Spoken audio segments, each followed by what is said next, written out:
Basic geometry. আজকে দেখব জিওমেট্রির কিছু বেসিক জিনিস যেটা নিয়ে অনেকের মাঝে অনেক সময় অনেক কনফিউশন তৈরি হয়। প্রথমে দেখব সমকোণ। সমকোণ কি? কোনো কোণের মান যদি 90 ডিগ্রি হয় তাহলে সেই কোণটাকে বলা হয় সমকোণ। অর্থাৎ এই যে এই কোণটার এই কোণের মান হচ্ছে 90 ডিগ্রি, তো এই কোণটাকে বলা হবে সমকোণ।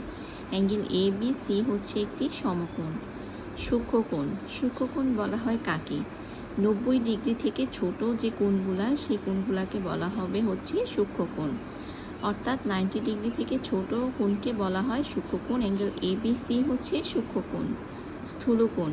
90 ডিগ্রি থেকে বড় এবং 180 ডিগ্রি 180 ডিগ্রি থেকে ছোট কোণকে বলা হবে স্থূলকোণ। এই যে যেমন 120 ডিগ্রি 140 ডিগ্রি এগুলো হচ্ছে স্থূলকোণ।